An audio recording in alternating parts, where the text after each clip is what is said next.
இது ஒரு பெரிய கல்ச்சர். ரெண்டு பொம்பளை பிள்ளைங்களை கொண்டு வச்சு 3 நாளா ஷோ ஓடிட்டு இருக்கு. என்னங்க இது பாருங்க, ரிவெஞ்ச் எப்படி எல்லாம் இருக்கு பாருங்க. சார் ஒரு நாளைக்கு 100 பேர் பண்றாங்க சார், ஃபிகர் இருக்கான்னு கேட்கறாங்க. நான் அப்படி இல்லை சார், நான் குடும்பத்தோட வாழ்ந்துட்டு இருக்கேன்னு சொல்லி அவர் இந்த கல்பாக்கம் சைடு இதை ஊர் சொல்றாரு. எவனா அவனை பழிவாங்க, அவன் ஊருக்காரன் ஒரு முடிவு எடுத்துட்டான். கன்றாவியான ரிலேஷன்ஷிப் தானே. ஆனா அதையே நீங்க யூனிவர்சல் ஆக்குறீங்க.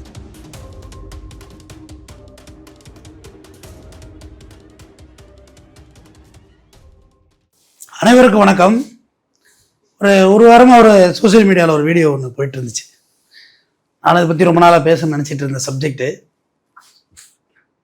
அதாவது கோயம்பேடு பேருந்து நிலையத்தில் யார் யாரோட ஃபோன் நம்பரே எழுதி போட்டு, அது என்னது ஐட்டம், ஃபிகர், கே, இப்படி யார் யாரோட நம்பரே எழுதி போடுறது. நம்பரை எழுதி போட்டு போயிடுறது. ஃபிகர் வேணுமா, இவர் ஐட்டம் புரோக்கரு, இப்படி ஏதாவது ஐட்டம்ங்கிற வார்த்தை எனக்கு தெரிஞ்ச வார்த்தையாக இருக்குது. உங்கள் பாஷையில் என்ன வார்த்தை வேணும் போட்டுங்க. பக்கம் பக்கம் பக்கம் பக்கம்பா எழுதுறது. கதவு இருக்குல்ல, கதவு பின் சைடு பயங்கரமாக படம் வரைகிறது. இவங்க பெரிய கவி தத்துவத்தை கொண்டு அங்கே தான் காட்டுவார். பேப்பர் பேனாவே கிடைக்காதுல கவிதை எழுத, அதில் கவிதையெல்லாம் வேறு எழுதி போட்டு வைக்கிறது. இந்த கர்மகண்டாயனம் சரி இத்தனை வருஷமாக இருக்குன்னா, நான் விவரம் தெரிஞ்ச வயசுலேருந்து இதை பார்த்துட்டு இருக்கேன். இது என்ன ஆகி போச்சு, இது ஒரு தனியார் தொலைக்காட்சி இதை கண்டென்ட்டாக மாற்றிருந்தாங்க. நிறைய பேர் கமெண்ட்ல வந்து பேசியிருந்தீங்க, இதெல்லாம் ஒரு விஷயமா அப்படின்னு சொல்லி. விஷயம் தாங்க, உங்கள் நம்பரை எழுதி போட்டிருந்தா தெரியும் இந்த விஷயம் இல்லையான்னு. சரி, இவங்க உண்மையிலே ஐட்டமா, இவங்க ஐட்டம் புரோக்கரா இல்லை பாலியல் தொழில் பண்ணுறாங்களான்னு பார்த்துட்டு தான் அந்த ஆடியோ செக் பண்ணாங்க. பார்த்தா கதறான் இருந்தாலும், சார் ஒரு நாளைக்கு 100 ஃபோன் வருது, ஜிபே ஊபே எல்லாம் பேங்கில் கொடுத்து. இப்போ ஒரு செல் நம்பரை சேஞ்ச் பண்ணதான் அவ்வளோ ஈஸியா? ஆதாரில் மாற்றணும், பேனில் மாற்றணும், ரேஷனில் மாற்றணும், எங்காடி ரேஷன் அரிசி அங்கே மாற்றணும், பேங்க்கு, ஜிபே, போக்குவரத்து எல்லாத்தையும் மாற்றணும். முதல்ல மாற்றிட்டு ஒரு பிஸ்னஸ் பண்ணுறதுக்கு புதுசாக மறுபடியும் கான்டாக்ட் கொண்டு வர்றது அவ்வளோ ஈஸியா? வியாபாரம் உடனே வந்துருமா? நமக்கு வராது. அப்புறம் மறுபடியும் அந்த புது நம்பரை கொடுத்து அதை எல்லாத்தையும் மறுபடியும் பிக்கப் பண்ணி வந்தாக்க அப்போ தான் சொல்ல, இவனுக்கு வேறு வேலையே இல்லை, பொழுதுனைக்கு நம்பர் மாற்றோம் அப்படின்னு. அப்புறம் இந்த தனியார் தொலைக்காட்சி என்ன செய்கிறாங்க, அவங்களுக்கு கால் பண்ணுறாங்க. கால் பண்ணி அதை ஸ்பீக்கர் போட்டு ரெக்கார்ட் பண்ணக்குள்ளதான் இந்த மனுஷன் சொன்னது அவ்வளோ வலியான வார்த்தைகள். சார் ஒரு நாளைக்கு 100 பேர் பண்ணுறாங்க சார், ஃபிகர் இருக்கான்னு கேட்குறாங்க. நான் அப்படி இல்லை சார், நான் குடும்பத்தோட வாழ்ந்துட்டு இருக்கேன்னு சொல்லி அவர் இந்த கல்பாக்கம் சைடு இதை ஊர் சொல்கிறார். எவனா அவனை பழிவாங்க, அவன் ஊருக்காரன் ஒரு முடிவு எடுத்துட்டான். பாருங்க, ரிவெஞ்ச் எப்படியெல்லாம் இருக்குது பாருங்க.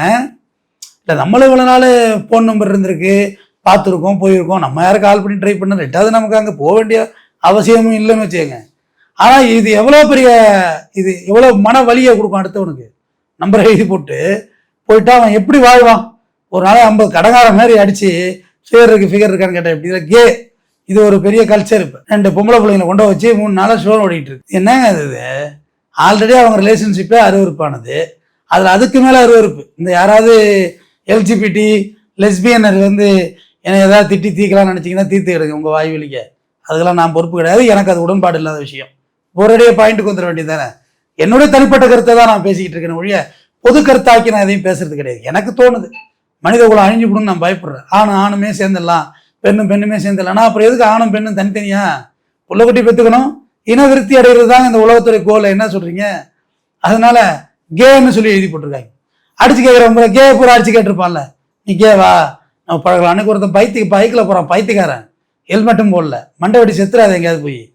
எனக்கு கே ஃப்ரெண்ட் வர சொல்லியிருக்கான், அவனை பார்க்க போறேன்ட்டு போறாங்க. வெக்கமே இல்லாமல் வீட்டில் சோறு போடுறாங்களா வேற எதுவும் போடுறாங்க தெரியவே இல்லை எனக்கு. சோறு போடுவாங்க தானே வீட்டுக்கு போவே இல்லை நீங்களாம், எனக்கு புரியவே இல்லை. இந்த கல்ச்சரே எனக்கு ஒரு மாதிரி குழப்பமா இருக்கு. நானே பெரிய குழப்பம், மண்டை வெடிச்சிடும் சூடாகி இதை பார்க்க எனக்கு ஒன்றுமே புரியலை. இது சரியான வாழ்வியலா இல்லை நம்ம வாழ்றது சரியா இல்லை எது சரின்னே புரியலை. நானே ஒரு குழப்பத்தில் உண்டாயிட்டேன். எது சரி? இவங்க வாழ்றது சரியா இல்லை நம்ம வாழ்றது சரியா? காலங்காத்தால போறாங்க எங்க, ஏய் இது கரும்பு கொள்ளடா, இதுல படுக்க முடியாது, சொன்னா அரிக்கும் அப்படிங்குது திருச்சி சாதனா. ஐயோ ஆண்டி, நான் கரும்பு கொள்ள வேண்டாம், நம்ம கரும்பு எடுத்துட்டு போய் சாப்பிடலாங்கிறாங்க. எப்படி நீங்க இந்த சொசைட்டியோட எப்படி வாழ்றீங்க? இப்ப எல்லாரும் இவனும் யோக்கிய புனிதர்வோ தேவ தூதர்களும் கிடையாது. இன்குடு மை செல்ஃப். எல்லாருக்கும் எல்லா பலவீனமும் இருக்கும், நான் இல்லைன்னு நான் சொல்லவே இல்லை. மனிதனாலே தவறு செய்வான் தான், எரர் இஸ் ஹியூமானிட்டி. இந்த மனித குலத்தை பார்த்துட்டு தானே வள்ளுவன் எழுதியிருக்கிறான். ஐயோயோ இவ்வளவு மோசடியான ஆளுவலா? வள்ளுவனை படிக்க அப்படியே பொருந்தது பாருங்களேன் காலத்துக்கு ஏற்ற மாதிரி. அதுல எழுதியிருக்கிறான வள்ளுவன் இவ்வளவே எழுதி வச்சிருக்கான்ல. அப்ப மனித குலத்தை பார்த்தானே எழுதியிருக்க முடியும். இயேசுநாதர் புக்கு எழுதியிருக்காரு, மனித குலத்துக்கு தானே புக்கு எழுதியிருக்காங்க. மாட்டுக்கு ஆட்டுக்கு புக்கு எழுதியிருக்கிறாங்க. பைபிளாக இருக்கட்டும், கீதையாக இருக்கட்டும், திருவள்ளுவனாக இருக்கட்டும், குரானாக இருக்கட்டும், எல்லாமே மனிதர்களை நெறிப்படுத்துவதற்கு தானே எழுதுனது. அப்போ இந்த நெறி இருக்கட்டும் ஒரு பக்கம். இலைமறை காயமறைன்னு சொல்லுவாங்கல்ல, சில விஷயம் மறவா செஞ்சாதான் நல்லா இருக்கும். எல்லாருக்கும் முடிவு ஒன்றுக்கு போக முடியுமா? ஆணா இருக்கட்டும் பெண்ணா இருக்கட்டும், எல்லாருக்கும் நேராக டாய்லெட்டு போவியா, கக்கா போவியா? போக மாட்டேன்ல. அது ஒரு ரூமு இல்லை ஒரு மரத்தடி மரவு இப்படி தானே கக்கா போவ. அப்போ இந்த விஷயங்கள் மட்டும் எப்படி இவ்வளோ அந்தரங்கம் வந்து வெளியில வந்துட்டுனா, அந்தரங்கம் புனிதம், அது ரொம்ப அது என்னது கர்மான பெரிய விஷயம் அப்படிலாம் பாடம் நடத்தவே இல்லை. அது மனிதரின் சாதாரண உணர்ச்சி. ஆடு மாடு கோழி பன்னி கழுத, இந்த உலகத்துல பூலோகத்தில் உள்ள எல்லா உயிரினங்களும் இனவிருத்திக்காக மட்டுமே வாழ்கிறது. 2 பூக்களுக்கு மத்தியில் தான் மகரந்த சேர்க்கை நடைபெறுகிறது. இந்த 2 மகரந்தம் இருக்குல்ல, 2 மலர், அதுல போய் வண்டு உட்காருது. அது காலில் மகரந்தம் ஒட்டிக்கும், இன்னொரு புல உட்காருது. உட்கார்ந்தோன்னா அந்த இடத்துல வந்து இனவிருத்தியாகி பூக்களுக்குள் உறவு உண்டாகி அது பூவாகி கனியாகி காயாகி கனியாகி பழமாகுது. பெரிய விஞ்ஞானம் தெரிஞ்சுங்க, எனக்கு ஆச்சரியமா இருக்கும். அப்ப எல்லாத்துக்கும் யூனிவர்சல் இந்த விஷயம் இருக்குதானே.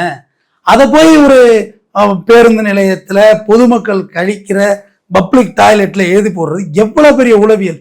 ஏன்னா அங்கே கேமரா வைக்கவே முடியாது, உலகத்திலேயே கேமரா வைக்கவே முடியாது. அந்த இடத்துல மட்டும் சிசிடிவி வச்சா பெரிய பிரச்சனை ஆயிடும். வைக்கக்கூடாது, அது அஃபென்ஸ், அதையும் சொல்லிடுறேன். அப்ப இதை மனிதருக்குள் மிருகம்னு ஒரு புத்தகம் இருக்கு, மதன் எழுதுறது. நான் ரொம்ப சின்ன வயசுல படிச்ச புத்தகம்.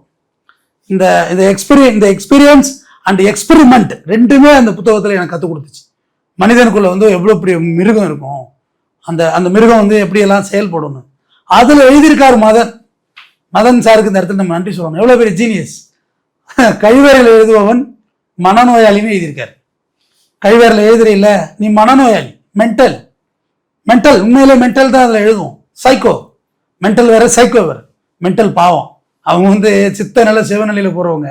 சைக்கோ நார்மலா இருப்பான், நார்மல் ட்ரெஸ்ஸிங். இந்த சொல்லுவாங்க பாருங்க, ஓ அதெல்லாம் பெரிய தப்பு, அதெல்லாம் ஐயோ அப்படி நம்ம அவங்கள அப்படி பேசலாமா, அவங்க நமக்கு அம்மா மாதிரி அக்கா மாதிரி அப்படிமா, அதெல்லாம் பொய். பயங்கர டுபாகரா இருப்பான், பயங்கர ஃப்ராடா இருப்பான், ஏமாத்திடுவான் அவங்கள. அதே பெண்களும் ஓ ஷிட் இந்த மாதிரி விஷயங்களா, ஐயோ பேட் பாய்ஸா இருக்காங்களே, அதுவும் சைக்கோ தான், பெரிய டாக்ஸிக்கா இருக்கும் அதெல்லாம்.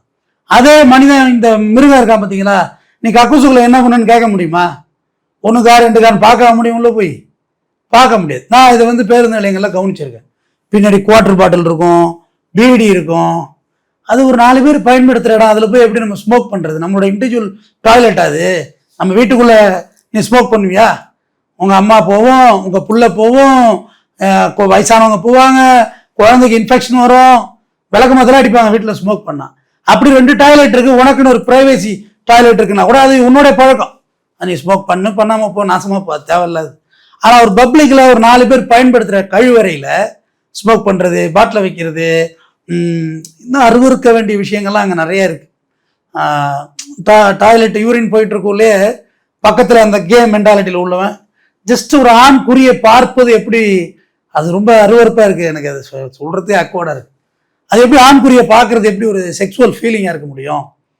அது ரொம்ப அது ஒரு கன்றாவியான ரிலேஷன்ஷிப் தானே. ஆனால் அதையே நீங்கள் யூனிவர்சல் ஆக்குறீங்க, சாதாரணமாக்குறீங்க, யூனிக் ஆக்குறீங்க. இது இருக்கலாம்னு என்ன இருக்குங்கிற மாதிரி ஆட்சி வச்சு பேட்டி எடுக்கிறது, அவங்க கோச்சிட்டு போகிறது, இவங்க கோச்சி, இது எப்படி லைஃப் ஸ்டைலாக இருக்கும்? எனக்கு நீங்கள் திருப்பி அவங்க விமர்சிச்சா கூட எனக்கு அதை பற்றி ஐ டோன்ட் கேர்.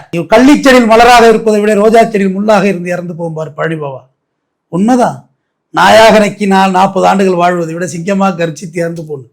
எந்த விமர்சனங்களுக்கும் நான் பயப்படுறவனும் கிடையாது, நான் ஆட்படுறவனும் கிடையாது. இதுதானே நியாயம், இதுதான் சரி. எனக்கு கஷ்டமாக இருக்குது இந்த பஸ் ஸ்டாண்டு விஷயம் வந்து ரொம்ப, அது மென்டலி எனக்கு அது சரி. ஆனால் நிறைய கமெண்ட்ஸ் அதை பார்த்தேன், அந்த வீடியோட கமெண்ட்ஸில், இது ஒரு வேலையா, இது ஒரு பொழப்பா. அதை எழுதுறவனை கேளு, பஸ் ஸ்டாண்டில் உட்காந்து எழுதுறான்ல, கிறுக்குறான்ல, உட்காந்தங்கச்சி பேரெல்லாம் யார் நம்பர் வேணுமோ எழுதி போட்டு போயிடலாங்க. அவன் நம்பரை மாற்றி, அவன் நிறைய நம்பர் சுவிட்ச் ஆஃப்ல இருந்துச்சு, நிறைய நம்பர் டிஸ்கனெக்ட் ஆகிருந்துச்சு. எப்படி வச்சுக்க முடியும் இந்த நம்பரை? அப்போ யார் வேணுமோ யாரை வேணுமோ பழிவாங்கிறது எழுதி போட்டு போயிடலாம் தானே. அதுதான் எனக்கு தோணுது. நம்பரை இப்போ அடிக்கிறவனை நீங்கள் ஃபைட் பண்ணவே முடியாது. நம்பர் பஸ் ஸ்டாண்டில் எழுதியிருந்தது உங்கள் நம்பரு, அதான் அடிச்சேன்னு. இது உடனடியாக செய்ய வேண்டியது அந்த பேருந்து நிலைய ஊழியர்கள், தூய்மை பணியாளர்களை தினமும் வாட்டர் வச்சு இதை அழிக்கிறது தவிர ஒரு வழியே கிடையாது. எழுதுறவங்க நாய்களை திருத்தவே முடியாது. நம்ம என்ன செய்யணும், ஊழியர்களை வச்சு டெய்லி வாஷ் பண்ணிடுது. அவ்வளோதான், முடிஞ்சு போச்சு. அன்னன்னைக்கு வாஷ் பண்ணிட்டா வேலை முடிஞ்சு போச்சு. இதுதான் ரைட்டான விஷயம். அதே மாதிரி இன்னொரு விஷயம் நான் பதிவு பண்ணிடுறேன். நாம் போகும்போது கழிவறை சுத்தமாக இருக்க வேண்டும். கடந்து சென்றவர் தண்ணீர் ஊற்றி முழுசாக ஃப்ளஷ் பண்ணியிருக்கணும் நம்ம நினைக்கிறோம்ல, அதுமாரி நம்மளும் நினைக்கணும்.